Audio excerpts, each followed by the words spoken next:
Hi అండి. ఎలా ఉన్నారు? అందరూ బాగున్నారా? ఇది 7 శనివారాల వ్రతం చేసుకున్నాను కదండీ! దాంట్లో ఇది 5వ వారం అండి. అంటే ఇన్ని రోజులు ఎందుకు పెట్టలేదంటే, నేను చేసుకునే వ్రతం మొత్తం అయిపోయింది. 7 శనివారాలు మొత్తం కంప్లీట్ అయిపోయింది. కానీ అప్‌లోడ్ చేయడానికి కొన్ని ఇబ్బందుల వల్ల చేయలేకపోయాను. మనం ఈ వ్రతం మనస్ఫూర్తిగా చేయాలి. దేవుడి మీద ధ్యాస పెట్టి చేస్తే గనుక ఖచ్చితంగా ఏదో ఒకటి అంటే మనం కోరుకున్నది జరుగుతుంది. నేనైతే ఏది కోరుకోలేదు నిజానికి. ఏం జరుగుతుంది అంటే స్వామివారు నాకేమి ఇస్తాడో చూద్దామని నేనైతే ఏం కోరుకోలేదు. ఇది 5వ వారం కదా! నాకు 6వ వారం ఒక సర్ప్రైజ్ అయితే ఇచ్చిండు స్వామివారు. అది ఏంటో 6వ వారం చెప్తానండి. ఎందుకంటే అన్ని వ్రతాలు అంటే అన్ని వారాలు చేసుకోవడం అయితే అయిపోయింది. ఇంకా ఇదైతే 5వ వారం కదా! ఏ వారంకి మనకు అంటే ఏదైనా స్వామివారు ఇచ్చిండ్రో అదే వారం చెప్తే బాగుంటుంది కదా అనేసి నేనైతే ఈ వారం చెప్తలేను. కానీ పూర్తి పూజా విధానం అయితే చెప్తున్నానండి. ప్రతిసారి నేనైతే చేసిన ప్రసాదమే కాకుండా వేరే వేరే స్వామివారికి ఇష్టమైనవి ప్రసాదాలు అయితే చేశానండి. ఇది నేను స్వామివారికి ఇష్టమైన అప్పాలు, వడలని కూడా అంటారు కదా, పొట్టు ఉన్న మినుములతోని చేస్తారన్నట్టు. ఇవి నైటే నానబెట్టుకున్నానండి. పొద్దున్న లేవగానే అంటే మొత్తం ఫ్రెష్ అప్ అయిన తర్వాత ఇల్లు బయట క్లీనింగ్ ఇంకా నేను తలస్నానం చేసిన తర్వాత వీటిని వడకట్టుకొని పక్కన పెట్టుకున్నాను. వాటర్ మొత్తం వడకట్టుకున్న తర్వాత వీటిని మిక్సీలో వేసుకొని పట్టుకోవాలండి. మెత్తగా కాకుండా కొంచెం కచ్చపచ్చగా, మనం రోట్లో రుబ్బితే కొంచెం కచ్చపచ్చగా ఉంటుంది కదా, అట్లా గట్టిగా అసలు వాటర్ వేయకుండా రుబ్బుకోవాలి.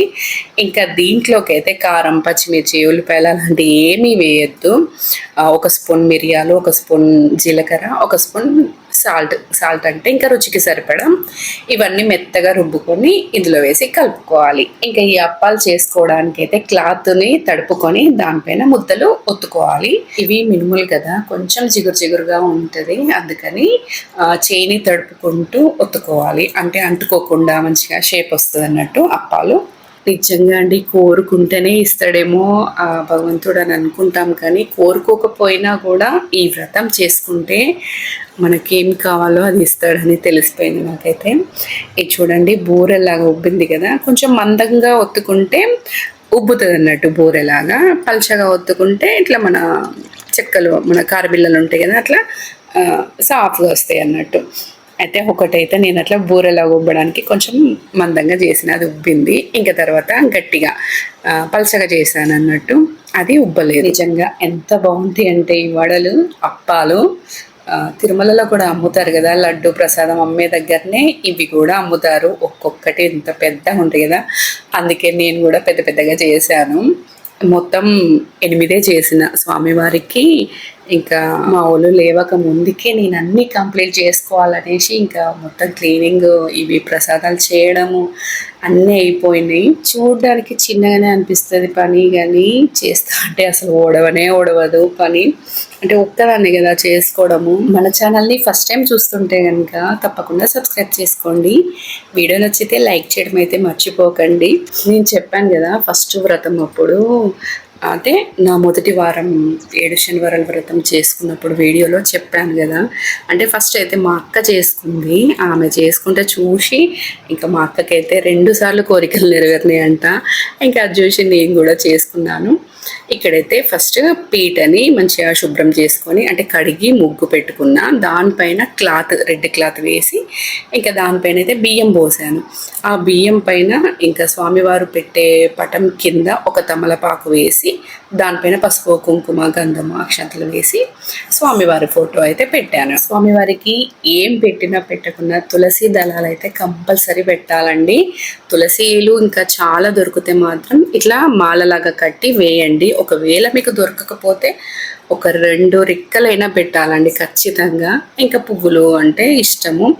ఇంకా వస్త్రము, దూదితోని వస్త్రం చేస్తారు కదా, అది కూడా వేసుకోవాలి. ఇంకా మనకి ఇష్టం వచ్చినట్టు పువ్వులు ఎన్ని ఉంటే అన్ని మన స్తోమత తగ్గట్టు మంచిగా అలంకరించుకోవాలి స్వామివారి ఫోటో దగ్గర, ఫోటోకి అట్లా. ఇంకా స్వామివారి ముందే ఒక తమలపాకు పెట్టి దానిపైన కూడా పసుపు, కుంకుమ, అక్షంతలు అట్లా వేసి కుడుక అందులో పోక ఖర్జూర వేసి గణపతిని ప్రతిష్ఠించుకోవాలండి పసుపుతోని.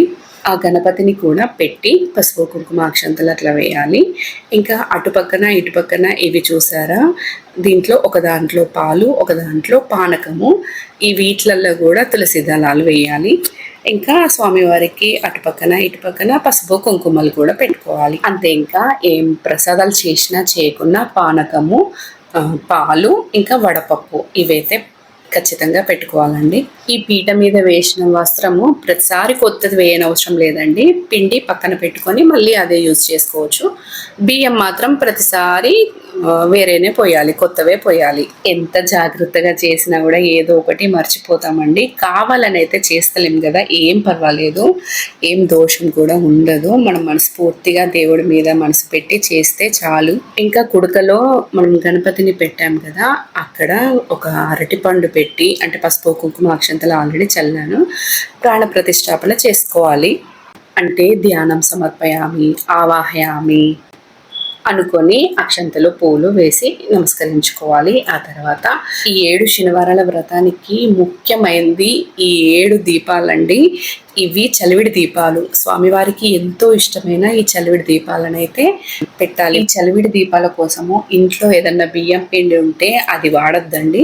కొత్తగా మనము ఫ్రెష్గా పట్టించుకున్న పిండినే వాడాలి. ఒక పక్కన పెట్టుకొని ప్రతి వారం అందులో నుంచి తీసి వాడుకోవాలి. ఇప్పుడైతే మనం దీపాలకు సరిపడా పిండిని తీసుకొని దాంట్లో ఒక అరటిపండు, తేనె, బెల్లము, నెయ్యి, ఆవు పాలు ఇవన్నీ వేసి ముద్దలాగా పిసుకోవాలండి. నేనైతే దీంట్లో వాటర్ అయితే వేయలేదండి. కొన్ని పాలు పోసుకుంటూనే ఈ చలివిడి దీపాల ముద్దనైతే పిసికానండి. మొత్తం మంచిగా మెత్తగా పిసుకున్న తర్వాత దాన్ని ఒక్కొక్కటి దీపాల కుందుల్లాగా చేసుకోవాలి. మీకు ఇష్టం వచ్చిన షేప్లో చేసుకోవచ్చు. ఇంకా నేనైతే ఇట్లా చేసిన. ఇంకా అన్ని దీపాలకి నిలువునామాలు పెట్టానన్నట్టు.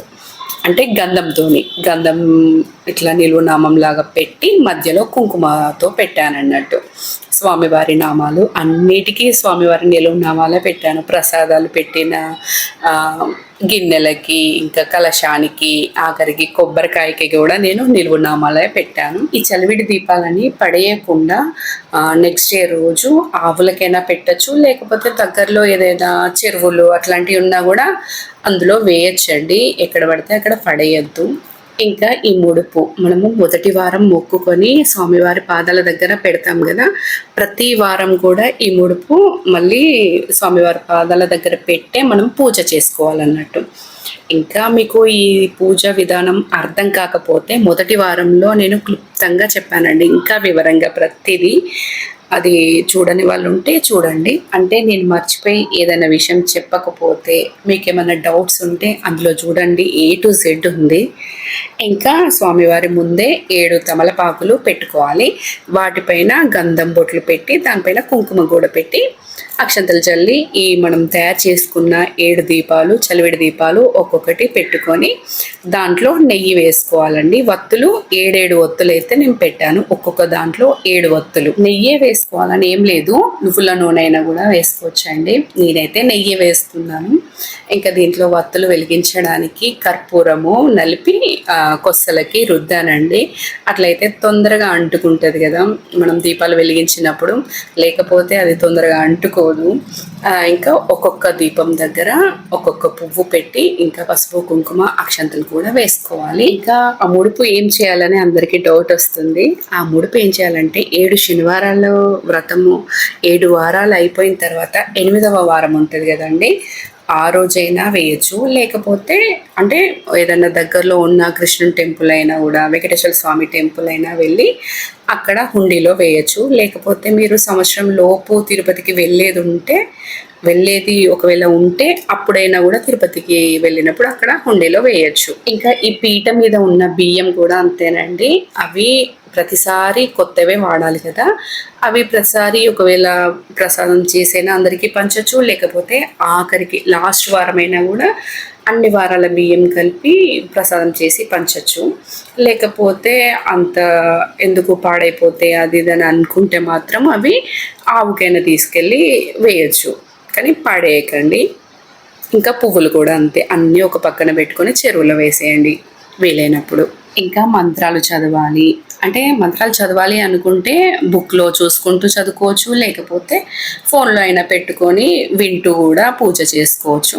తర్వాత స్వామివారి గోవిందనామాలు చదువుకోవచ్చు. ఇంకా స్వామివారి అక్షంతలు వేసుకుంటూ చదవాలండి. పూజ చేసుకుంటూ స్వామివారి కాళ్ళ దగ్గర అంటే పాదాల దగ్గర అక్షంతలు వేసుకుంటూ అష్టోత్తరాలు, గోవిందనామాలు చదువుకోవచ్చు. ఇంకా 7 శనివారాల వ్రత కథ అని ఉంటుంది కదండి, ఆ బుక్ కూడా చదువుకోవచ్చు. ఇంకా మన ఓపిక అసలు ఇంకా ఇవేవి చదవలేను అని అనుకుంటే గోవింద గోవింద అనుకుంటూ కూడా పూజ చేసుకోవచ్చు. పిండి ప్రమిదలని ప్రసాదం లాగా కూడా తినొచ్చండి. ఒకవేళ తినలేని వాళ్ళు మాత్రమే ఆవులకి కానీ చెరువులో కానీ వేయొచ్చండి. పూజ ఒక్కొక్కరు ఒక్కో రకంగా చేస్తారండి. ఎట్లా చేసినా పర్వాలేదండి, మనస్ఫూర్తిగా చేయాలి అంతే. అదొక్కటే నేను చెప్పేదైతే, అంటే నాకు తెలిసింది. ఇంకా 7 దీపాలు అయితే వెలిగించుకున్న తర్వాత కొబ్బరికాయ కొట్టుకొని ఇంకా స్వామివారికి హారతి ఇచ్చేసి ఆ తర్వాత ఇంకా వీలైనంత సేపు స్వామివారి అష్టోత్తరాలు, నామాలు అన్నీ చదువుకోవాలండి. ఇది మా అబ్బాయి హారతి తీసుకునేది. ఆ వీడియో దగ్గర వాడే ఉన్నాడు, వీడియో తీసేది. ఇంకా స్వామివారి దగ్గర ఉన్న పసుపు కుంకుమలు అయితే మన పుస్తలకైతే పెట్టుకోవాలండి. ఇంకా పుస్తలకి మన నుదుటి మీద కూడా పెట్టుకోవాలి. నాకైతే ఈ వ్రతం చేసుకునే రోజైతే ఎప్పుడు లేద్దామా అనే ఉండేది. అసలు నిద్ర పట్టదు. పొద్దున్నే లేసి ఇంకా పనులు ఉంటాయి కదా, పొద్దున్నే అన్నీ చేసుకోవాలి, ఇంకా ప్రసాదాలు, పూజ ఇవన్నీ చేయాలి కదా అనేసి పొద్దున్నే 4 గంటలకే లేసేది. ఒక్కొక్కసారి ఇంకా 5 గంటలకు అట్లా లేసి అన్ని పనులు చేసుకొని ఇంకా పూజ అయితే కంప్లీట్ చేసుకునేది. నిమ్మలంగా ప్రశాంతంగా చేసుకోవాలండి పూజ ఏదైనా సరే. మనం ఆగమాగము చేస్తే అది అంటే మనస్ఫూర్తిగా అనిపించదు కదా. ఇంకా ఎవరైనా తినకుండా పూజ చేయలేని వాళ్ళు అయితే కొంచెం ఏమన్నా తినంటే లేకపోతే ఏదన్నా పండో లేకపోతే పాలో తాగి పూజ మొదలు పెట్టండి. మనకు నీరసంగా ఉండి మనస్ఫూర్తిగా చేయకపోతే అప్పుడు ఎందుకండి చేయడము పూజ. అందుకే కొంచెం ఏమన్నా తిన్న తర్వాత తాగిన తర్వాత చేయండి, ఏం పర్వాలేదు.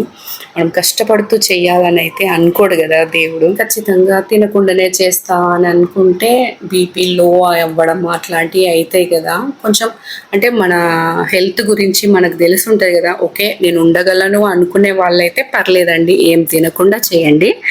ఒకవేళ ఉండలేని వాళ్ళు మాత్రమే ఏదో ఒకటి నిమ్మరసమో పాలో ఏదో ఒకటి తీసుకొని అప్పుడు పూజ స్టార్ట్ చేయండి. ఎందుకంటే అంత తొందరగా అయిపోదు కదా ఈ పూజ, కొంచెం టైం పడుతుంది. అందుకనే చెప్తున్నా. ఇంకా నేనైతే ఇప్పుడు పూజ అంతా కంప్లీట్ అయిపోయిన తర్వాత తింటున్నానండి. అవి అప్పాలు పెట్టుకున్న రైస్ అయితే మన పెసరపప్పు రైస్ అంటే కిచిడి లాగా లైట్గా అది చేశాను. అదే ఇంకా కూరలు చేసే ఓపిక అస్సలు లేదు. ఇంకా ఆకలి మీద ఉన్నాను కదా, ఇంకా తింటున్నా. ఎంత టేస్టీగా ఉందంటే. పూజా విధానంలో మీకు ఏమైనా డౌట్స్ ఉంటే కామెంట్ చేయండి, ఖచ్చితంగా ఆన్సర్ ఇస్తానండి. ఇంకా ఫస్ట్ టైం మన ఛానల్ని చూస్తుంటే కనుక తప్పకుండా సబ్స్క్రైబ్ చేసుకోండి. బాయ్.